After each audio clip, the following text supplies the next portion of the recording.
네, 여러분 안녕하세요. 안녕하세요. 즐거운 메리 6일간의 추석 연휴 시작이 되는 날입니다. 꽤 긴 연휴예요. 네, 물론 이거 생방은 아니에요, 여러분. 네, 그러니까 댓글에 이상한 거 물어보지 마세요. 이거 이제 녹화를 하고 있는 방송인데, 네. 아무튼 저희가 이제 그 창업 최초로 6일간의 긴 휴가를 가질 수 있게 되어서 네. 그냥 가서 그냥 놀면 되는데 아무래도 방송을 기다리고 계신 분들이 너무 갈증나지 않을까 싶어서 좀 특별 방송을 한번 편성을 해봤습니다. 평소에는 막 정치 시사 때문에 머리 아프지만 오늘은 좀 예능으로 머리 좀 식히시라고 준비했습니다. 그래서 오늘의 주제는요, 이 긴 연휴 때 여러분한테 권해드리고 싶은 방송 프로그램을 각자 우리 출연자들 개성에 맞춰가지고 어떤 프로를 권할 것인가 한번 보시라고 추천해드리는. 이거는 진짜 자기 색깔이 많이 나올 것 같아요. 그렇죠. 저는 진짜 이거 추천하는 내용 딱 보면 이 사람이 본인이 어쨌든 지금 우리 애청자분들이 이 사람이 이럴 거야 라고 생각했던 거하고 다른 모습들을 진짜 그 사람의 모습을 좀 볼 수 있는 부분이 아닐까? 그런데 예상을 벗어나지 않을 거예요.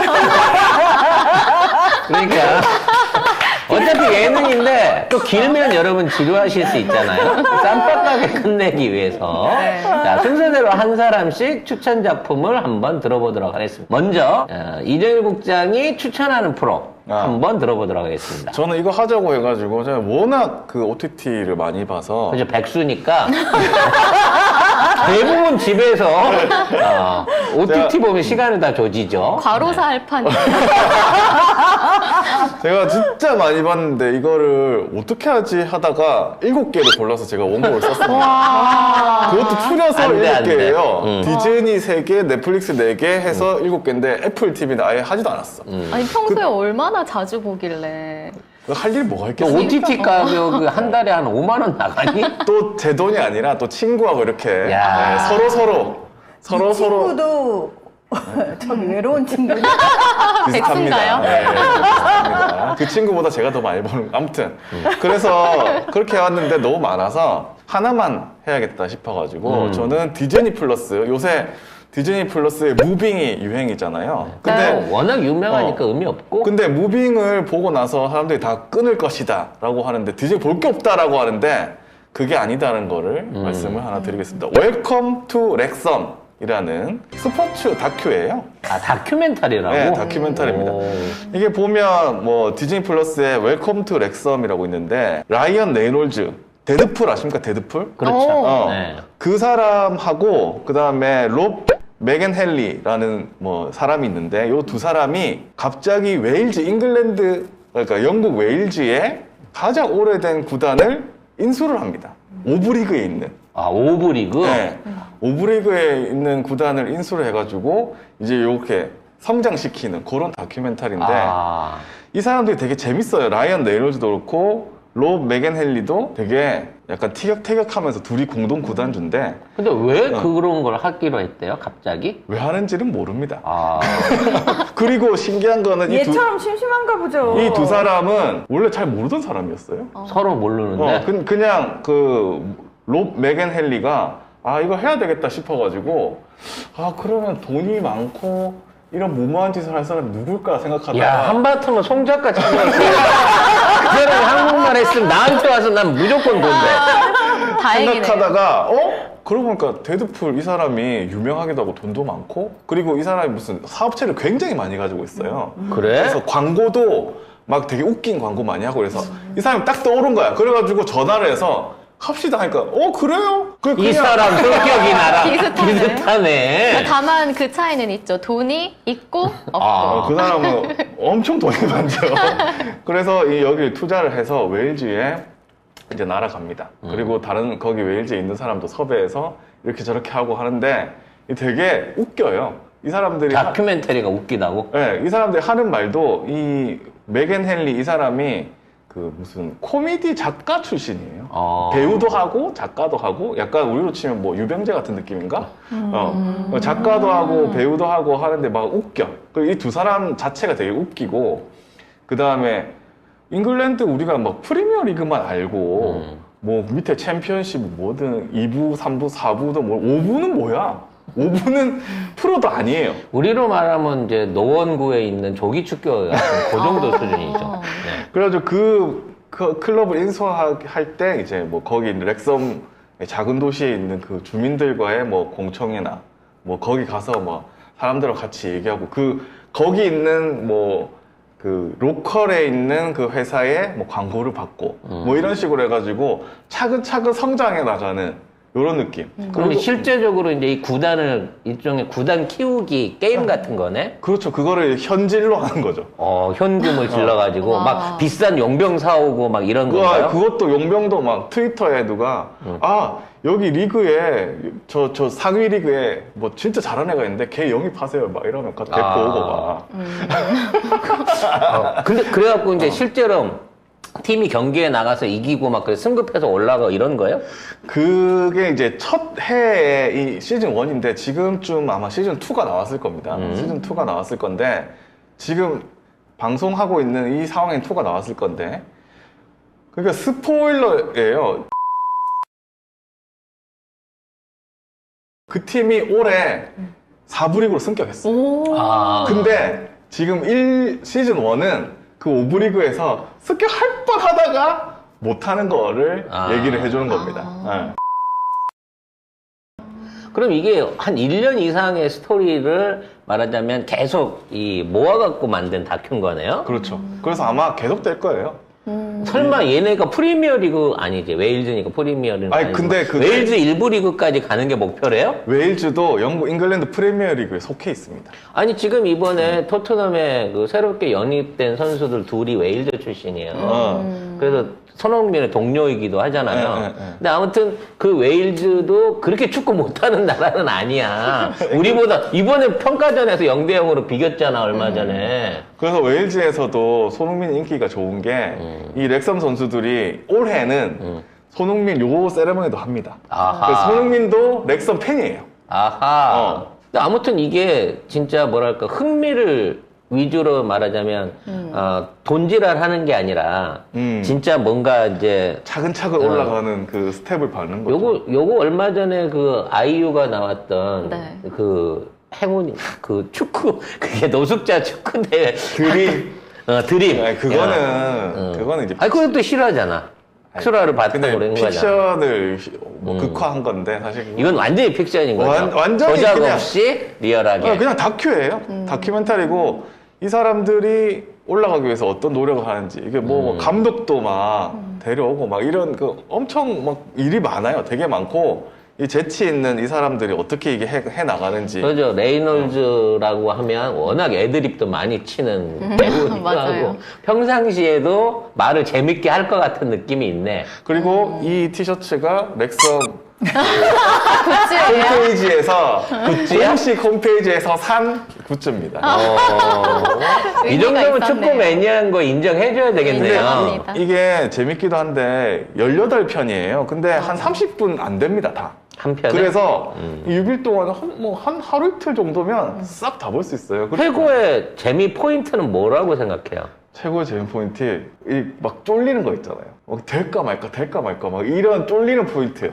그럼 경기의 하이라이트나 막 이런 게 아니, 그런 게 있다는 거지. 경기가 많이 나오진 않는데 이 중요할 때마다 이 사람들이 미국에서 웨일즈로 옵니다. 와서 뭐 사람들도 만나고 뭐 같이 술도 마시고 사인도 해주고 하는데 경기장 와가지고 막 컵 대회 막 결승이나 준결승 막 이런 데 가가지고 막 이러는 그 장면이 있거든요. 같이 막 응원하고 하는 장면. 거기에서 되게 뭐라고 할까, 내 팀도 아닌데 괜히 동감이 돼? 씨 이거 이겨야 되는데 막 이런 느낌. 얘들 올라가나 안 올라가는데 어떻게 됐을까 막 이런 생각이 드는 이렇게 쫄리는 게 있어요. 재밌어요 되게. 이게 나름 되게 특이하게 스포츠 다큐를 갖고 나온 건데 예능적 요소나 재미적인 요소가 굉장히 큰 작품을 지금 소개를 해준 거네요. 네, 그리고 이 대화 자체가, 이 두 사람 하는 대화 자체가 재밌어. 이 미국식 개그긴 한데 코미디 작가와 코미디 배우의 대사이기 때문에 재밌어요. 기대가 되네요. 이거 굉장히 특이한 거. 네, 굉장히 지금까지 안 봤던 스타일일 것 같아요. 이런 류의 아 컨텐츠는. 근데 이런 뭐 비슷한 것들이 있긴 있어요. 뭐 안양 FC, FC 안양 죄송합니다. FC 안양 야, 그거 뒤집으면 큰일 나? 큰일 납니다. 예. 오. 송명을 송훈명이라고 하는 거예요.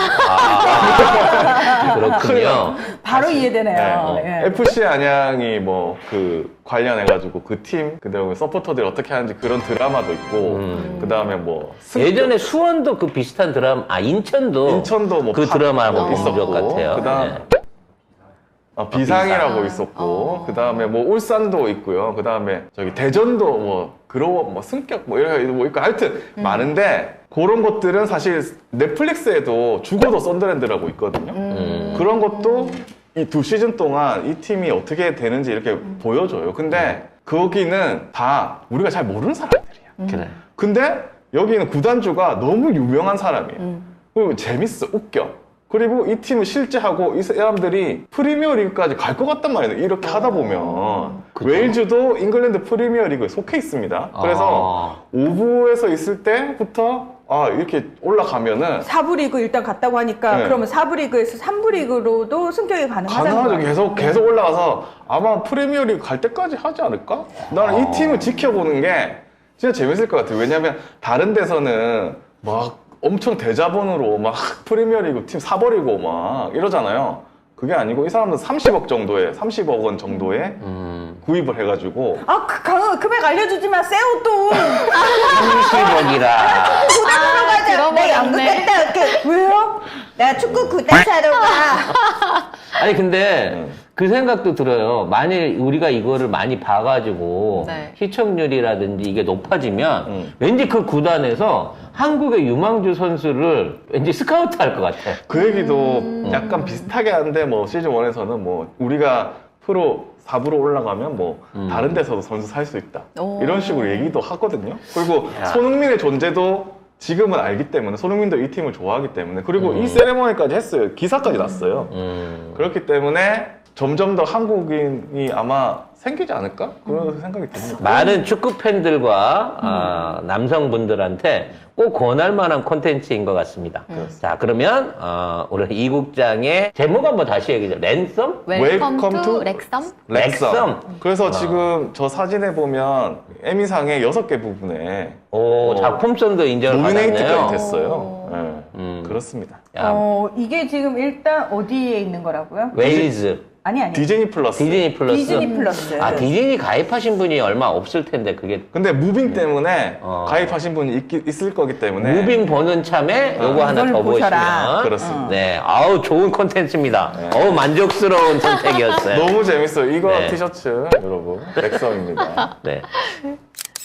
자, 그러면. 자, 이 국장이 디즈니 플러스 무빙 보는 김에 이거 보셔라라고 얘기를 하잖아요. 그럼 그거 받고 디즈니 플러스에서 하나를 더 보셔라. 네. 오늘 우리 디즈니 홍보하는 날인가요?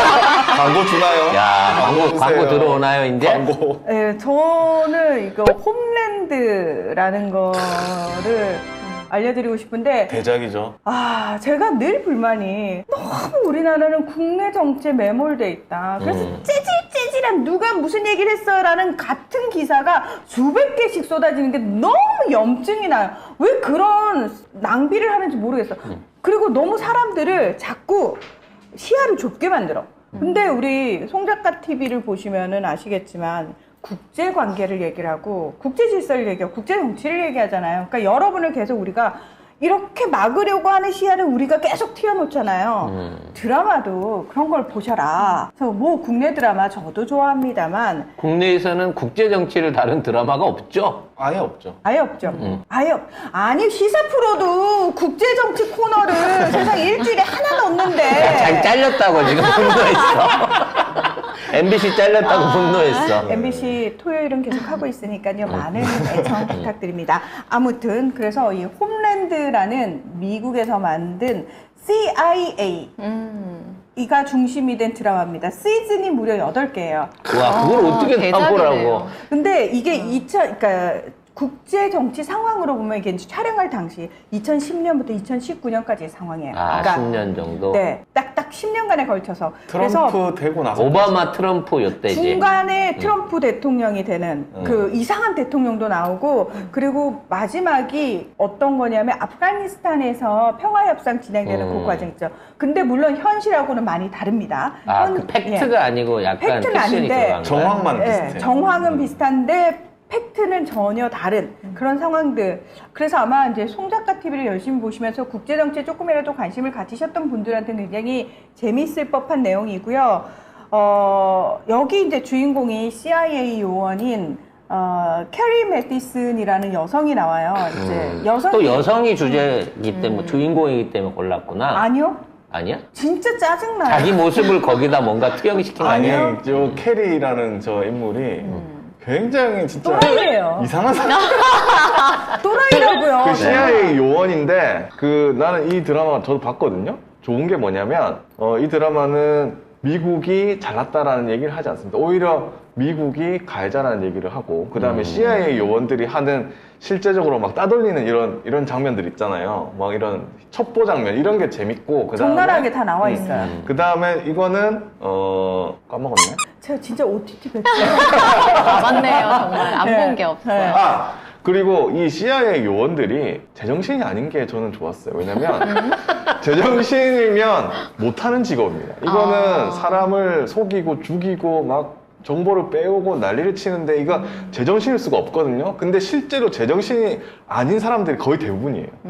근데 아니, 제정신일 수가 없어요. 그렇지. 다루는 일의 자체. 어찌 됐거나 국가의 이득을 위해서 지들 나름대로 지들 조직의 이득을 위해 갖고 불법적인 짓을 서슴지 않는 게 미국인 거고 그 중에 제일 악질이 CIA 아니에요, 전 그렇죠. 세계적으로. 그래서 저는 이거 보면서 딱 한마디로 규정을 하면 이 캐리라는 인물이 굉장히 짜증나고 또라이고 진짜 말도 안 되고, 그러면서도 이 사람이 정말 포기할 줄 모르고 너무 끈질기고 끝까지 문제에 매달리고 정말 여러 가지 복합적인 모습을 막 보여주는데, 이 캐리라는 인물 자체가 딱 CIA의 인간화, 그러니까 CIA를 만약 인간으로 만들면 딱 캐리처럼 보이겠다라는 생각이 드는 그런 인물입니다. 제 생각에는. 그래서 그리고, 궁금한데 그러면은 이 드라마 진행이 이제 기존의 역사적인 어떤 팩트들을 소재로 해서 약간 비꼰 거라 그랬잖아. 근데 그게 큰 주제가 정황으로 있고, 그러니까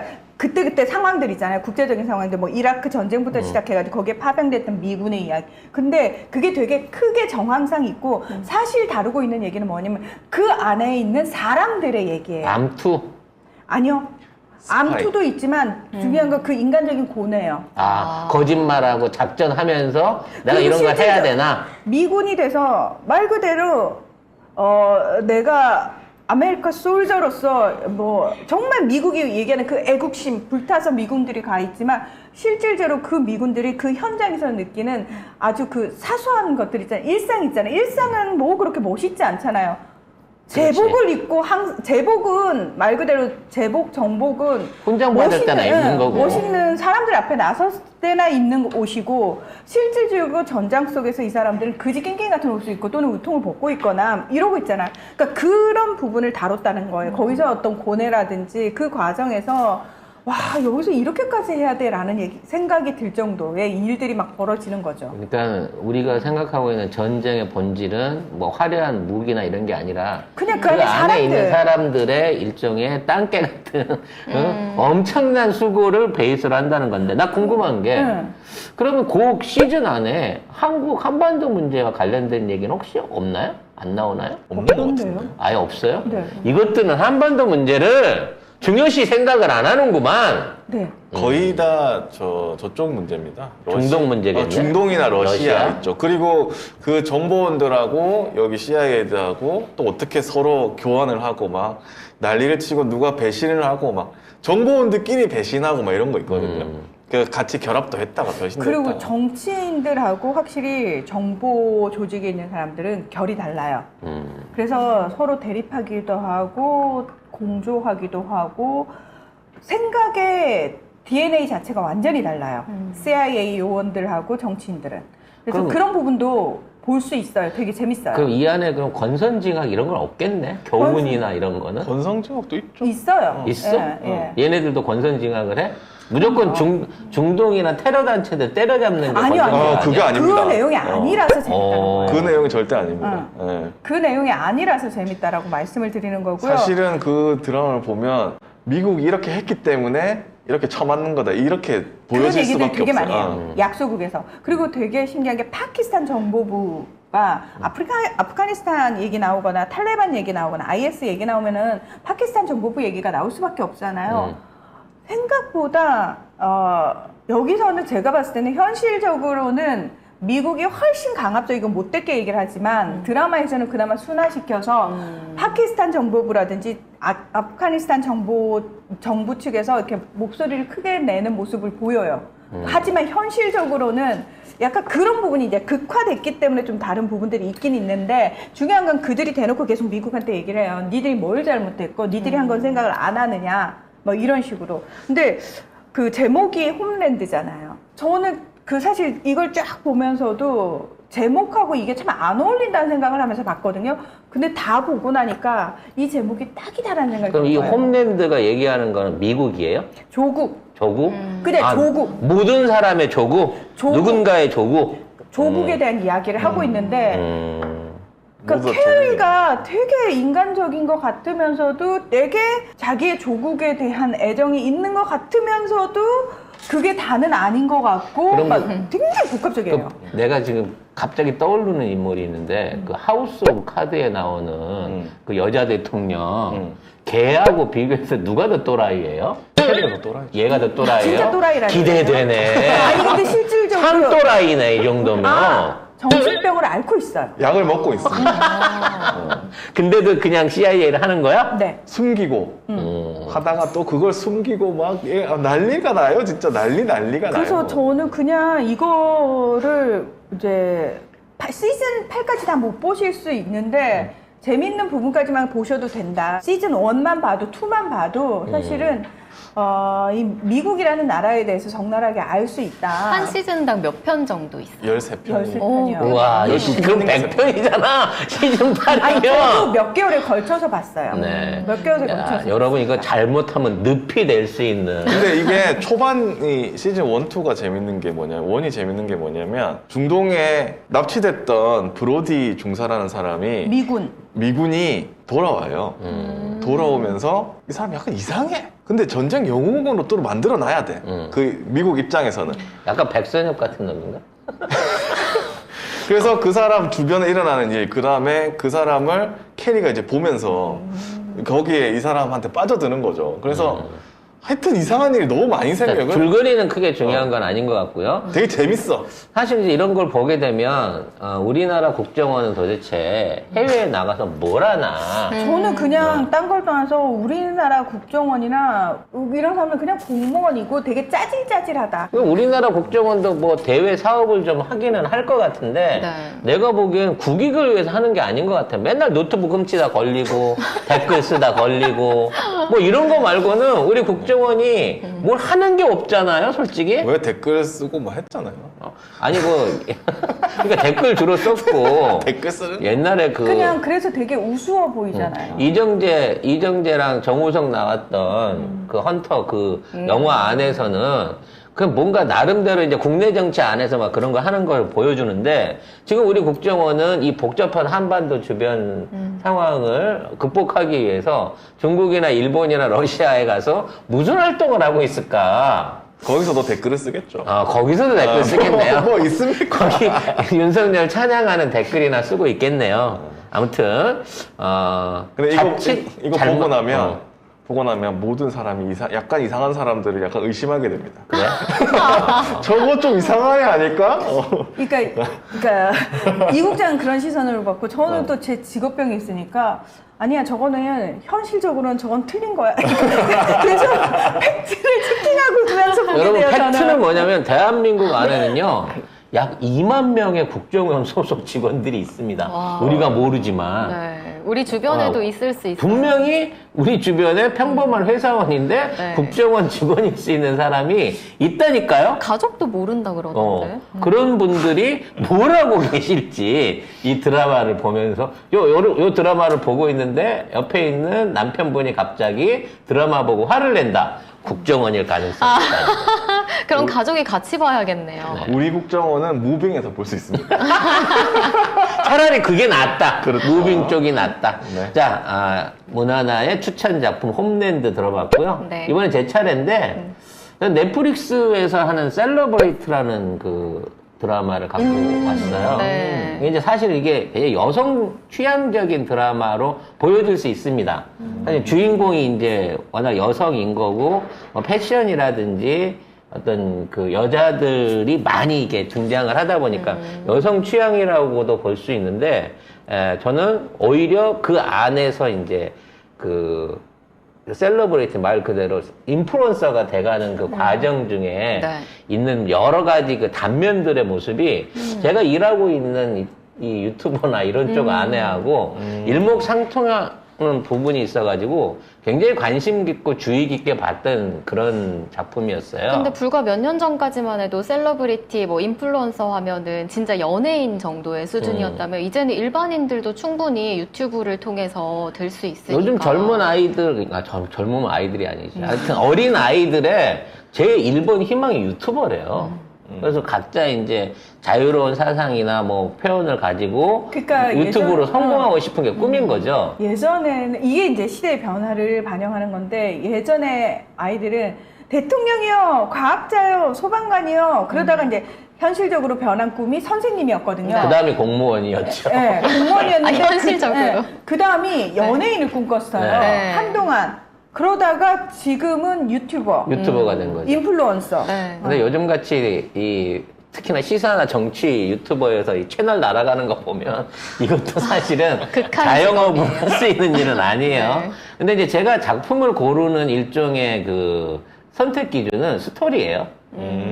그 스토리를 알아야 되기 때문에 제일 먼저 작가가 누군지를 찾아보죠. 이 작가 누군가요? 이 작가는 김희영 씨라고 작가인데 이분이 드라마들을 많이 썼는데 주로 정조, 동의, 마이, 네. 뭐 백만장자와 결혼하기 이런 거예요.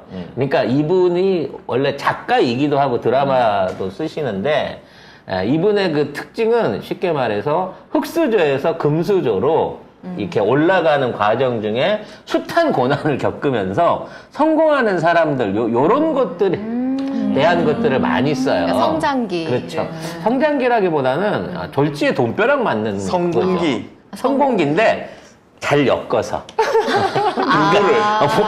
누구를? 백마탄 왕자. 그렇지. 백마탄 왕자 하나를 잘 엮어서 가는 뭐 그런 거기 때문에. 작가님의 욕망이 너무 반영된 거 아니, 나는 젊어서 내가 왕자였다니까 몇 번을 얘기를 해. 알겠습니다. 네. 근데 이제 그런 류의 드라마일 것이다라고 생각을 했는데, 네. 그 판결을 일단 깨준 게 이 드라마 중에 하나인 거예요. 특히 이제 이 중에 지금 서아리라고 나오는 그 주인공이요? 주인공 이름이 박규영 씨. 나는 이제 사실 뭐 다른 드라마에서도 나왔다고 하는데 사실 주의 깊게 인상 깊게 보지를 않았어요. 왜냐면 이제 내 스타일은 아니었어. 아이, 뭔 소리야. 아니 실제로 그 안에 나오는 여주인공이 굉장히 많은데 심지어 내 스타일이 한 명도 없었어. 뭐 그럴 수 네. 있죠. 나는 무조건 나나 빠 아니면 뭐 이쪽이 네. 수지 아이유 빠니까 뭐 신세경. 의리가 있어요. 네. 요즘은 아라곤의 검을 보고 있습니다. 네. 근데 아무튼 스위트홈에 나왔던 분이죠. 네. 근데 이제 존재감을 크게 못 느꼈어요. 왜냐면 화려하거나 막 한눈에 봐도 네. 이 사람이 주인공 한 얼굴이구나 할 만큼 막 화사하게 돋보이는 외모는 아니었다는 근데 거지. 저는 많이 봤었는데 되게 개성 있는 연기 맞아요. 많이 했어요. 네. 색깔이 있다. 그 외모 얘기를 하셔서 네. 이게 지금 말씀하신 것처럼 우리나라 드라마는 솔직히 되게 예쁘게 생겨야지 주인공이잖아요. 그럼요. 김태희가 나와야 돼. 아무리 연기를 못해도. 근데 그 홈랜드에 클레어 데인스가 캐리라는 주인공이잖아요. 사실 되게 못생겼어요. 보고 있으면은 진짜 못생겼어요. 못생겼고 몸매도 정말 꽝이고 우리나라에 오면은 주인공 못해. 그 얼굴로는. 그 중간에 끝부분에 보면은 굉장히 우리나라 시각에서 보면 예쁘장한 요원이 한 명 나와요. 여자 요원이. 근데 진짜 희한한 게 뭐냐면 와 둘이서 딱 연기를 하잖아요. 확실히 미국에서 왜 이렇게 광대 있고 그다음에 턱 있고 이런 여자를 좋아하는지 알겠어. 존재감이 캐리가 확실히 뛰어나요. 그러니까 인형처럼 이쁘긴 한데 별로 눈에 안 가요. 맞아요. 네. 똑같은 방식으로 이 여주인공은 서아리는 그만큼의 독특한 개성을 보여줍니다. 그러니까 이 사람이 이쁘지 않지만 왜 매력이 있는가를 보여주는 그러한 카리스마가 있는 여주인공이더라고. 머리만 좀 기르고, 네. 아니 자기 취향으로 계속 약간 돌려깎기를 좀 하시면 최고의 미인이 되실 수 있는 농담이에요. 아무튼 그런 류의 이제 어떤 그 외모를 가진 주인공이 등장을 한다는 거죠. 근데 여기에는 백마탄 왕자님이 있습니다만 이 왕자님을 절대 올라타지 않아. 왕자님하고 손을 잡지 않아요. 네. 예. 근본적으로 자기 스스로 자기 의지를 갖고 자기 개성을 통해 가지고 사람들을 매혹을 시킨다는 거죠. 그러니까 현대에 있어서의 왕자님은 어떤 특정한 한 사람의 재벌이나 돈 많은 부자가 아니고 대중이라고 하는 교훈을 주는 일종의 그 새로운 시각인 거예요. 즉 성공을 하기 위해서는 어느 한 사람의 도움이 필요한 게 아니라 작은 많은 사람들의 공감대를 이끌어내는 사람. 그리고 그거를 유지할 수 있는 사람이 성공한다는 걸 보여주는 거죠. 그래서 이제 이 안에 있는 어떤 일종의 셀러브리티가 돼가는 과정들 안에 보면 기존에 이제 잘 나가던 사람들 있잖아. 그 사람들하고의 일종의 승급 관계 같은 게 생겨요. 쉽게 말하면 초심자는 어떻게든 많은 인플루언서를 보유하고 있는 구독자가 많은 사람하고 붙어가지고 그 안에서 그걸 빌려와야 돼. 그 자기를 알리는 과정을 거쳐야 되는 거고 그 과정 중에서 그 사람의 일종의 가방못지가 돼야 되는 거예요. 수발을 들여야 되는 거야. 이게 등급대로 돼 있는 거예요. 이게 이제 셀러브리티 세계 하에서는 자신이 얼마만큼의 사람들을 거느리고 있고. 계급이네. 네. 그리고 그걸 통해가지고 물건을 팔아서 어느 정도의 매출을 올리느냐가 명확하게 사회적 등급으로 구분이 되는 거예요. 그러면 이 셀레브리티는 직업이 쇼호스트예요? 그러니까 말 그대로 그냥 본인의 패션이나 이런 것들을 자연스럽게 노출시키면서 그 안에 본인이 입고 있는 옷이나 뭐 이런 제품들 같은 것들을 만들어서 판매하는 식의 영업을 하는 거예요. 근데 이제 이게 기업적으로 굳게 되면 이제 관리하는 매니저 기업이 굳게 되면 통상적으로 다 똑같은 사람들이 돼버리는 거야. 이게 똑같은 제품, 똑같은 카메라, 똑같은 앵글, 내용 구성을 갖고 가는데 서아리는 본인 스스로가 제품을 만들고 구상하고 동대문에 가서 만들어갖고 무명 브랜드의 제품들을 히트시키는 이른바 이 업계에서는 일종의 이단아 같은 역할을 하면서 성장을 하게 되는 거죠. 그렇기 때문에 기존에 있는 그룹들하고 부딪혀요. 그래서 기존에 있는 그룹들이 이 사람을 말살을 시키기 위해서 온갖 흉계를 다 꾸밉니다. 그래서 망하죠, 결국은. 망하고 난 상황에서 이제 이 사람이 죽은 걸로 실종 처리가 되고, 어느 날부터 죽었다고 하는 얘가 나타나서 방송을 하기 시작하는 거야. 그래서 과거에 본인들하고 엮여졌던 셀리브리티하고 과거나 팩트들을 까는 내용이 이 전체적인 드라마의 구성이거든요. 그러니까 약간 미스테리도 있으면서 과거 시점과 현재 시점 왔다 갔다 하면서 이 모양을 보여주는데 그 안에 이제 제일 제가 중요하게 보는 경우는 현대사회에서는 나쁘든 좋든지 간에 뭐 어그로를 끌든 악명을 끌든 아니면 호평을 받든지 간에 많은 사람들의 대중의 시선을 모을 수 있는 사람이 일단은 최우선인 거고 이걸 통해 갖고 어떠한 형태로든지 돈을 만드는 방법들이 다 있다는 거예요. 그래서 이러한 방식대로 부를 끌어들인 사람들이 얼마나 거기 그 지위에 대해서 불안해하고 그게 사상 누각처럼 쉽게 무너질 수 있고. 그러니까 아무리 인기 있는 사람도 루머 하나면 아니면 뭐 조작된 사진이나 악플 하나면 한꺼번에 무너져 내리는 모습들이 사실 이렇게 한 명을 보여주거든요. 죽이고자 하면 여러 명이 그렇죠. 가능하잖아요. 그게. 아니 그거 지금 우리 기레기들이 다구리 아주 전문 용어예요. 맞아요. 업계 전문 용어죠. 네. 아니 정말 기레기들이 김남국 의원 우리 조국 전 장관님 그렇게 죽이려고 달려드는 거 봤죠. 우리 진보 유튜브 안에서도 일어나고 있는 여러 가지 뭐 뭐 저격 방송이나 이런 것들의 맞아. 부분적인 뿌리가 그건 거예요. 네. 맞아. 상대방에 대한 질투, 견제, 또 자기 자신의 지위를 뺏길 것 같은 불안함, 그리고 그와 엮여져 있는 이제 돈을 벌 수 있는 그 사익 그룹들의 서로의 알력 이런 것들을 보여주는 드라마라는 거죠. 오늘 그 드라마가 현실은 드라마보다 더하다는 얘기 그렇죠. 하잖아요. 옛날에는 에이 저건 드라마니까 가능하지 영화니까 가능하지 이랬는데 지금은 드라마나 영화보다 현실이 더해 라고 얘기를 하잖아요. 이런 것들을 보시면서 이건 그냥 영화 속 얘기고 그냥 거기서 끝나지 마시고 실제로 여러분이 접하고 있는 세상 보고 있는 어떤 관련된 것들에서 그런 것들을 좀 보시는 시각이 트였으면 좋겠다라는 간절한 바람이 있습니다. 여러분도 네. 그런 것들의 현실을 좀 보셨으면 좋겠고 저도 그걸 보면서 제가 말하자면 여러분들 버림받지 않기 위해서 초심을 유지하면서 여러분들과 공감하고 유지될 수 있는 제 자신에 대한 수련을 많이 닦아야겠다라는 생각을 하게 되는 제 자신은 여러 가지를 배울 수 있는 그런 거였어요. 꼭 닦으셨으면 좋겠네요. 네, 그래야죠. 나도 두려우니까 이 모든 게 한 방에 날아갈 수 있다는 그 두려움을 가질 수밖에 없는 구조라는 겁니다. 그래서 왜 저는 그런 송 작가님이 뭔가 하겠다는 그 기대가 안 되죠?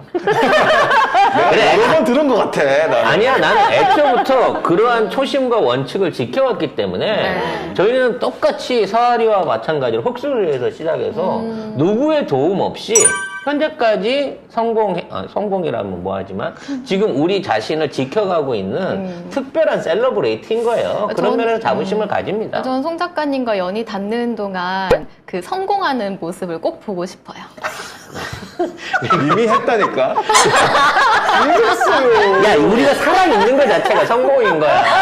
더 할래다가 지금 이 된 거잖아. 우리 지금 수익 구조 안에서 지금 당신네들이 그만큼의 연봉을 챙기는 게 이 자체가 성공하고 있는 거예요. 이미 성공했어. 근데 드라마에 이제 했는데 그걸 망해먹으려고 불안해서 그런다고. 불안해서 유지하려고. 아무것도 안 하시면 이 드라마를 보면 그 불안감의 원천을 이해할 수 있는 거예요. 생각의 드라마네. 근데 이제 드라마 안에 보면 이제 이 인플루언서들, 이 사람들, 셀러브리티들이 막 샤넬부터 시작해서 온갖 명품으로 치장을 하고 막 람보르기니부터 막 이런 그 최고급 차들을 타고 이런 모습들이 보여져요. 네. 그러니까 막 겁나게 화려하고 사람들이 부러워하잖아. 속으로 들여다보면 그게 다 홍보고 광고고 내게 아니잖아. 빌린 거야. 자기 거인 사람은 얼마 없어요. 하지만 자기가 이만큼 가치 있다라는 걸 보여주기 위해서 엄청난 허영에다가 비용을 대투자하거든. 이게 결국 나중에 망하잖아요. 그럼 중고로 팔아먹을 수 있는 명품들 말고는 재산이고 나발이고 가진 게 하나도 없어지는 거야. 그러니까 모든 거를 명성을 유지하는 데다가 올인할 수밖에 없는 또 하나의 그 모든 사람들이 그 부러워하는 성공에 빛과 그림자가 있는 부분이라는 거죠. 그래서 이런 인플루언서들을 지망하는 젊은 친구들이나 네. 혹시나 이제 그 유튜브나 이런 걸 보면서 도대체 쟤네들은 뭘로 먹고 살지를 궁금해 하시는 분들이 보면 그냥 눈요기도 좀 되고요. 워낙 우리가 못 보던 그 화려한 네. 그 장면들이 많으니까 어느 정도 이 세계를 이해하는데 도움이 될 수 있는 드라마가 아닌가 싶어서 한번 추천해봤습니다. 네. 자, 다음은 마지막으로 우리 찌유. 변지유 아나운서. 난 뭔가 기대돼.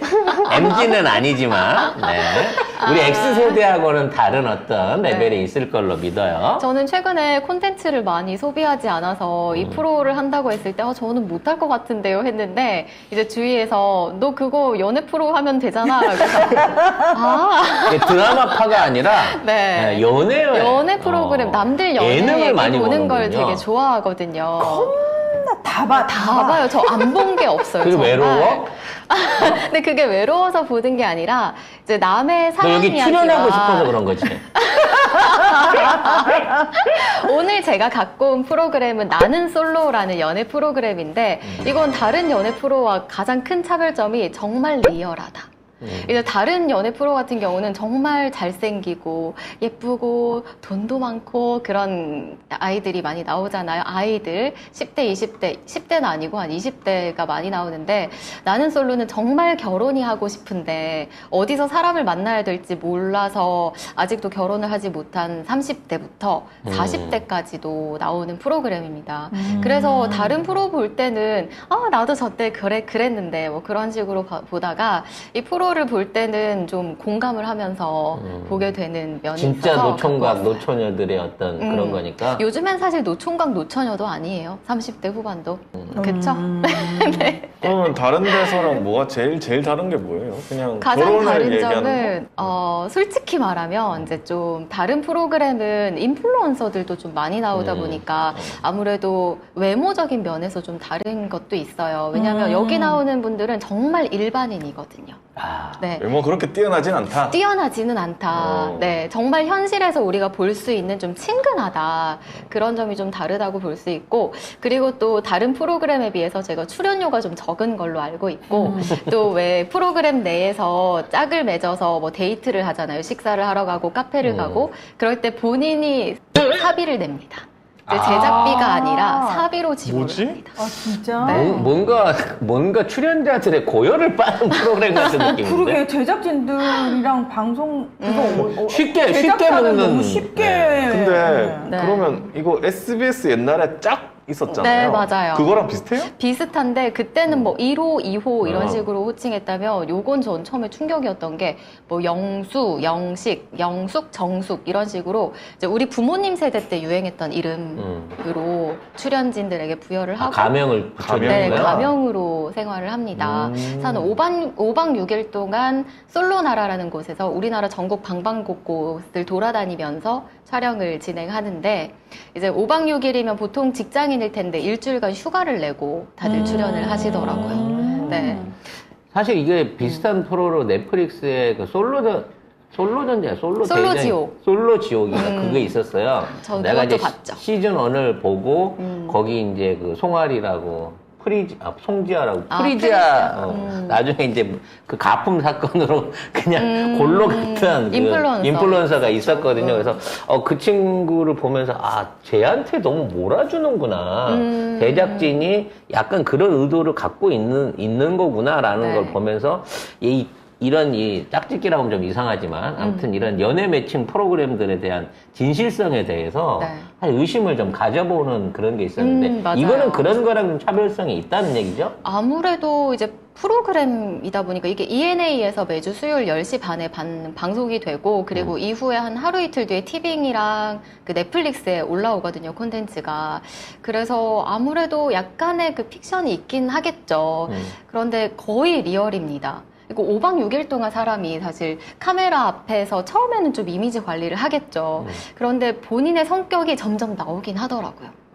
네, 아무래도 오랫동안 있다 보니까. 야, 우리도 가둬놓고 5박 6일 동안 합숙을 하면서 방송을 한번 내면. 네. 네. 본인 성격이 드러날 때는 저희는 사실 큰 차이는 없을 것 같기는 해요.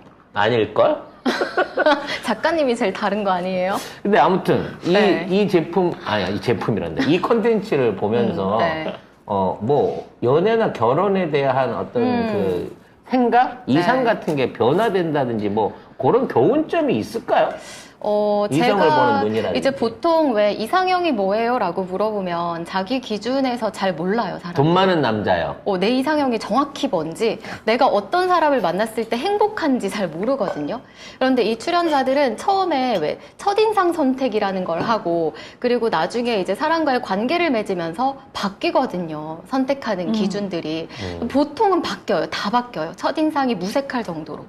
처음 인상에서는 일반적으로 외모에 외모만 이끌리지 보잖아요. 않나요? 그렇죠. 외모에 이끌리고, 처음에 또 그 가면도 좀 쓰잖아요. 그러다 보니 본인의 성격이 아닌 모습에 이제 서로 이제 가면을 쓴 채로 만나다가 이제 5박 6일 동안 거의 동고동락을 하니까 자기 성격도 다 알게 되고, 이 사람과 만났을 때는 트러블이 생기겠다 싶으면은 이 사람이 이제 선택하지 않는 거죠. 근데 여기는 아무래도 결혼을 목적으로 나오다 보니까 사람들이 굉장히 솔직해요.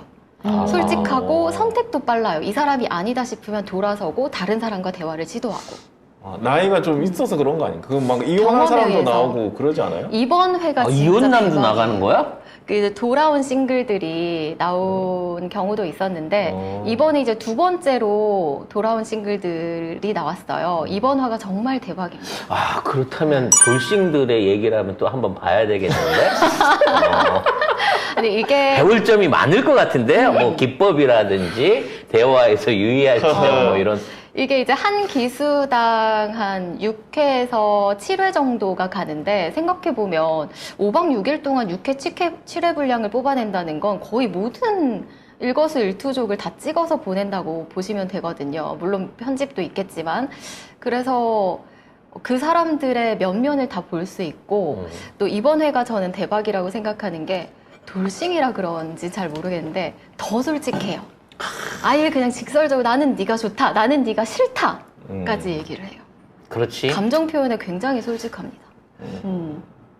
근데, 좋다, 싫다, 뭐, 이런 거 안에 선택받고, 선택 못 받고, 이러는 거에 상처받지 않아요? 사람들이? 그런 감정들 노골적으로 내는데. 상처를 받기도 하는데 이번 화의 특징은 여성분들이 대체로 솔직하고 남성분들은 상처를 받고 혼자만의 시간을 갖고 회복을 하고 다시 돌아와서 대화를 시도하고 아하. 아니, 네, 그 재미 그런 모습을 포인트가 볼수 뭐예요? 있습니다. 나는 잘 안 보거든. 안 봐서. 왜 출연시켜줄까? 아니.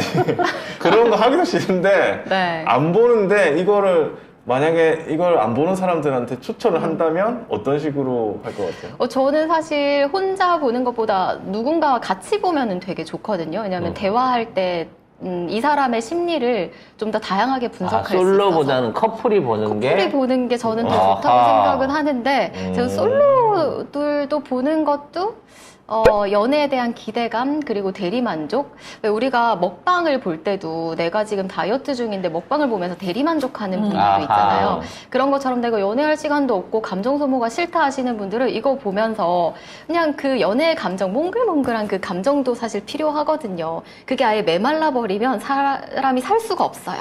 그런 점에서 이런 연애 프로그램도 가끔 보면서 머리를 식힐 필요가 있습니다. 그러네. 한동안 내가 너무 이런 연애 프로를 멀리 했어요. 항상 내 마음속에는 일편단심 신세경이 있었고. 프로지가 봤다며요. 아니, 그거 잠깐 흔들릴 뻔해. 내 마음속에 항상 신세경이 있었고, 아이유가 있었고. 아니 근데 이분은 네. 또 봐도 또 예쁜 여자한테 뭐 꽂힐 맞아요. 거야. 최근에 이제 고윤정이 내 마음 안에 있기 때문에. 무빙. 그래서 이제 별로 그런 프로에 대한 네. 기대치가 없거든요. 왜냐면 그보다 이쁜 여자가 나올 가능성이 없잖아, 아마추어 프로에서. 그랬는데, 요러한 이점이 있다. 네, 요거는 특히나 뭐, 네. 돌싱들의 어떤 솔직함을 볼 수 있다는 면에서 네. 저희도 한번 약간 엿보기식으로 왜냐면 우리 방송 이 방송을 보고 있는 이 나이대들에 계신 분들이 뭐 쉽게 말해서 사랑 고자가 되신 분들이 꽤 있을 거기 때문에 네, 연애세포가 다 네. 죽어가는 분들 많으실 거예요. 연애세포의 부활을 야 너무 팩트 때리는 거 아니야? 이 우리의 연애세포 부활을 위해서라도 네. 우리 한번 봐봅시다. 네. 돌싱들의 이야기. 특히 이번 돌싱들의 이야기 16기를 주목해 주시면 좋을 것 같고 그런데 단 주의할 점은 이분들이 다 일반인이잖아요. 네. 그래서인지 이제 방송이 되면서 각종 소송에 휘말리기도 하고 서로 좀 다투는 경우도 있어요. 왜냐하면 그 안에서 생활을 할 때는 저 사람이 나에 대해서 어떻게 얘기하는지 모르지만 방송에서는 다 이제 알게 되니까 그래서 그런 부분에 있어서는 뭐 악플은 삼가해 주시고 그냥 재미로 네. 재미로 보시는 거 추천드립니다. 악플을 달지 마시라고요. 악플 달았다가 소송당한 사람이 많대요, 이 프로에. 특히나. 네. 뭐 연예인들이 아니라서 안 참습니다, 이분들한테 악플 달면. 네. 아무튼, 의외로, 솔직히 앞에 드라마들보다 나 이게 제일 땡긴다. 좀 자극적이긴 합니다. 드라마틱하네. 부담 없이 볼 수 있으면서 뭔가 교훈이 있을 것 같은 그런 느낌인데, 나는 솔로. 각각 한 편씩 얘기를 했는데 네. 아마 이제 우리 청자분들이 참 이국장은 이국장 같은 걸 추천하고 무난하는 참 무난하 같은 걸 추천하는구나. 우리 찌우는 정말 찌우 같은 걸 추천하고 아우 새우는 역시 새우구나. 예, 이거를 또 한 번 각인시키는. 그러니까 저희가 스크린에서의 그 이면의 모습들은 여러분이 잘 모르실 텐데 이런 콘텐츠로 저희 성격을 좀 파악할 수 있지 않을까.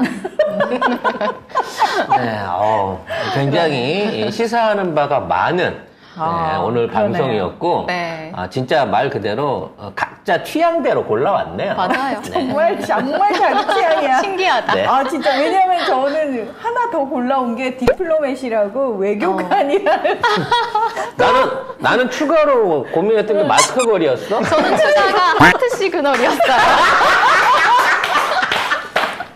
야, 이거 속편을 해도, 만약 이 방송을 2편을 찍는다 그래도 내용이 똑같겠는가? 저는 다릅니다. 넌 뭐야, 두 번째? 저는 디즈니 플러스 2개가 더 있는데 아파트 이웃들이 수상해. 요거는 코미디도 있고 스릴러도 있는 거고 되게 재밌는 거고 더 베어라고 음식점에서 일어나는 일. 이걸 보면은 진짜 고급 레스토랑이나 다른 레스토랑에서 어떤 일이 일어나는가를 분명히 알 수 있는. 깜짝 놀랐어요. 진짜 재밌고. 자, 그러면 여러분들이 이 방송을 보시고, 야, 그거 재밌더라! 라고 얘기를 하시면, 저희가 이거 파일럿이 아니라 정기 프로가 될 수도 있어요, 여러분. 주말용으로? 맞아요. 주말용으로. 자, 많은 성원과 댓글들 달아주시기 저희 바라겠습니다. 나중에 투표 올리면 좋을 것 같아요. 저희 누구 거를 봤다. 제일 공감했나, 많이 봤나. 그럼 우리 애청자들의 성향을 알 수 있겠네. 그럼 올릴 때 누구께 제일 재밌을 것 같을까 하고 다 보고 나서 끝나서는 그러니까 첫인상하고 투표를 제일 하자. 재밌었던 것은 맞아. 이렇게 해서 자, 투표 하나 올립시다. 여러분들이 투표 게시판에다 저희가 그 투표창을 만들어 드릴 테니까 그러니까 제일 재밌을 것 제일 같은 재밌을 것 같은 프로에다가 점을 하나씩 찍어서 네. 자, 네 사람 중에 아니 투표가 있어요. 어? 투표할 수 있는 투표하기. 투표 기능을 만들어 가지고 네 사람 중에 1등한 사람한테 제가 네. 보너스로 오! 20만 원을 투척하도록 하겠습니다. 와. 아니 근데 잠깐만 첫인상에 제일 재밌을 것 같은 거에 그렇지. 하나 그다음에 실제로 보고 아니야. 재밌었던 거. 그냥 우리 제일 설명만 듣고 나중에 실망한 건 무효. 그냥 재밌- 우리 재밌었다. 방송의 설명을 듣고 제일 제일 혹한 프로그램. 난 이거 볼 거다. 네. 이 프로는 나 이거 보고 싶다라는 느낌. 볼 거다. 네. 누구께 1등이 나오는지 그 결과는 연휴 끝나고 나서 발표하도록 그렇구나. 하겠습니다. 전 정말 우리 구독자분들의 성향이 성향이 너무 궁금하다. 여기서 확실히 우리 애청자들이 성향이 보일 것 같은데요. 근데 내가 1등은 못할 것 같아. 자, 추석 지나고. 제가 1등 할 것 같아요. 네, 추석 제가 지나고. 1등 할 것 같아요. 야, 사전 선거 운동하지 마. 자, 추석 지나고 어떤 결과가 나왔는지 투표 결과를 가지고 한 번 더 여러분하고 방송을 여러분 해보도록 저는 하겠습니다. 옷까지 준비해왔는데 시끄러워! 한표 안 주겠어요? 네. CIA를 인간화하면 어떤 네. 모습일지 나는 궁금하지 않으세요? 솔로. 자, 너무 사전 선거운동이 난무함으로 여기서 방송 끝내도록 하겠습니다. 네. 추석 연휴 잘 보내세요, 여러분. 안녕! 홈랜드입니다. 홈랜드. 웰컴 투 재밌겠지? 렉서.